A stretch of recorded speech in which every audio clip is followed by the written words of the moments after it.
Bonsoir à tous. Bienvenue à cette vidéo de résumé de ce qu'a été le derby madrilène entre le Real Madrid et l'Atlético Madrid. Ça s'est soldé par un score de 2-1 en faveur du Real Madrid. Donc, il y a eu beaucoup de tensions.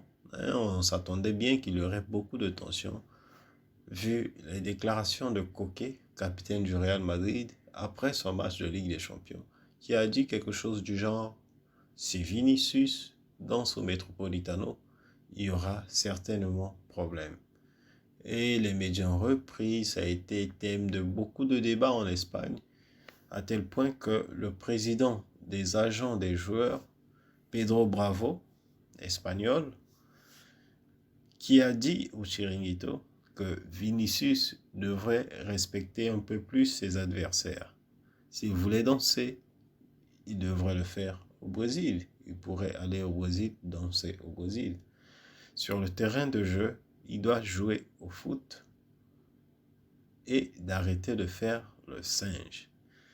Donc ça a suscité beaucoup de réactions. Neymar a soutenu Vinicius, Pelé, Iniesta, Dani Alves et le prof Vinicius. Même le Real Madrid, pour une première fois, se prononce face à ce genre de situation bien déplorable, qui a suscité cette tension pendant le match.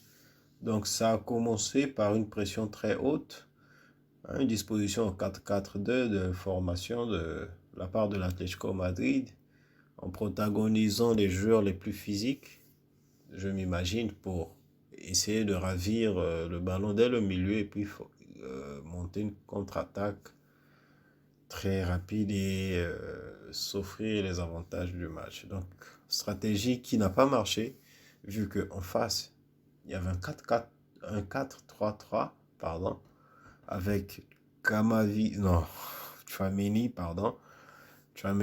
Kroos et Modric. Ce sont des milieux de terrain qui savent manipuler le ballon, qui étaient très bons à la sortie de balle, qui ont perdu le moins de ballons possible et dans les zones les moins appropriés pour qu'ils puissent profiter à l'adversaire. Donc, un match comme on pouvait l'attendre, des équipes qui ont commencé par se respecter, on ne se lançait pas trop en attaque, et un premier but qui vient par une conduite de balle de Valverde sur le flanc droit qui change de côté, et le ballon atterrit sur Vinicius qui la passe à Rodrigo, qui passe à son tour à Tchouaméni. Ils font 1-2 avec Tchouaméni, et la façon dont Tchouaméni remet ce ballon, un ballon piqué au-dessus de la défense pour piéger, déposer en fait la défense, et une définition parfaite de Rodrigo. Et après on a repris avec les mêmes choses, une pression haute de l'Atlético Madrid, une pression comme si c'était pas une pression avec deux attaquants seulement. Donc quand la défense du Real Madrid avec le ballon, il y avait Griezmann et Rodrigo de Paul qui essayaient de faire une pression, mais à deux, ça ne suffisait pas. Donc l'Atlético attendait beaucoup plus au milieu de terrain. Et sur un très bon 1-2 de Vinicius avec Kroos ou Modric, je crois, une conduite de balle exceptionnelle avec sa vitesse, il réussit à déposer la défense sans l'affronter vraiment. Frappe au premier poteau qui remonte sur le premier poteau et puis avait bien suivi au deuxième poteau ce banc de Valverde qui inscrit le deuxième but un peu pour clore le match. Donc 2-0, ça a été le score à la mi-temps. Au retour des vestiaires, l'Atlético a beaucoup plus poussé.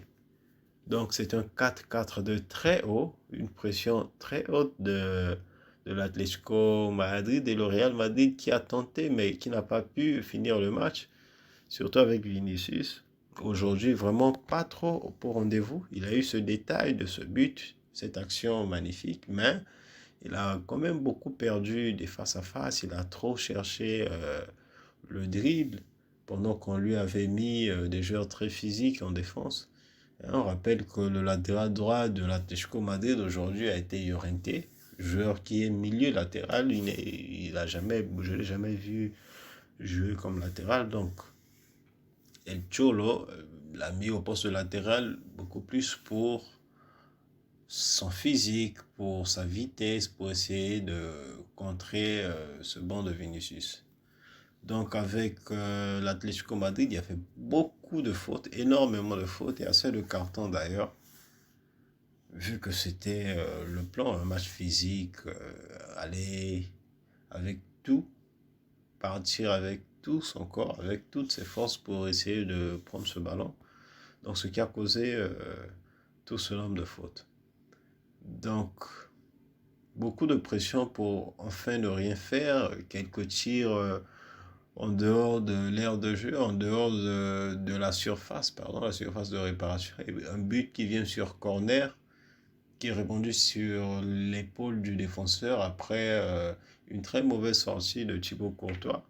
C'est pas une habitude chez ce gardien non plus, mais c'est ça qui emmène le but de Hermoso. Donc après, rien de spécial, un carton rouge de Hermoso suite à un deuxième carton jaune. Il y avait un corner, il pousse un peu Rodrigo. Et non, il pousse, comment on appelle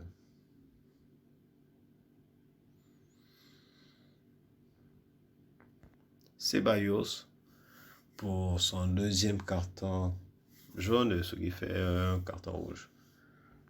Donc, détail, il y a eu un moment où Carvajal a fait une faute sur Reinaldo et Hermoso a surgi, ce qui a été son premier carton jaune. A surgi, est parti pousser Carvajal. Voilà pourquoi il a mérité le carton jaune. Et puis il y a eu le soulèvement de toute l'équipe du Real Madrid. Ça s'est un peu embrouillé sur l'aire de jeu. Et cela démontre une chose, que l'équipe du Real Madrid est sortie très unis aujourd'hui. Donc ça signifie que si tu touches à un des joueurs du Real Madrid, tu vas avoir affaire à tous les joueurs du Real Madrid. Ce qui est très bon signe sur la saison. Ça parle de la consolidation de l'équipe, hein, de l'envie de jouer en équipe, de l'esprit d'équipe en soi, qui est en faveur du Real Madrid. Et puis il y a une autre conclusion à tirer de ce match, c'est que sans Benzema, il y a eu un Rodrigo qui a pu prendre ce ballon, se retourner, aller vers l'avant, essayer de combiner avec les autres. Donc c'est une très mauvaise nouvelle pour toutes les autres équipes de Liga. Parce que si on dit que Benzema a été le meilleur joueur du Real Madrid de la saison dernière, aujourd'hui absent pendant ce derby, et le Real Madrid a pu répondre au positif, face à la diversité,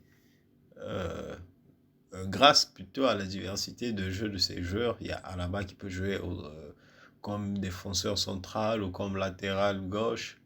Il y a Rodrigo qui peut jouer comme ailier droit ou comme aujourd'hui avant-centre, bien démontré d'ailleurs. Et puis il y a encore ce Valverde qui peut jouer au milieu comme peut jouer en ailier droit. Donc c'est une équipe très complète qui devrait inquiéter un peu toute la Liga, hein, pour toutes les autres équipes. C'est comme je dis dans les autres vidéos, ce Real Madrid, c'est l'équipe favorite pour gagner cette Liga. Et très favorite encore en Ligue des Champions, ensemble avec Manchester City. Donc, je pense bien que le Real Madrid va gagner. Hein, le match d'aujourd'hui a été maîtrisé, a été, je ne vais pas dire dominé, mais maîtrisé par le Real Madrid. Il a fait ce qu'il avait à faire. Et ce bon Real Madrid a bien gagné son match. Donc, 7e victoire. Hein, on rappelle en Liga, en 6e. Donc, tous les matchs gagnés. Rien, un parcours parfait. C'est un début de saison que le Real ne réalisait pas depuis des lustres, depuis des années. Donc on pense bien que le Real Madrid est parti pour 100 points en Liga, franchement. C'est l'équipe à battre cette saison. Donc tout de suite, je vous dis merci à vous pour regarder l'écoute. Si cette vidéo vous a plu, n'hésitez pas de liker, de commenter et de la partager. Souscrivez-vous. Merci, au revoir.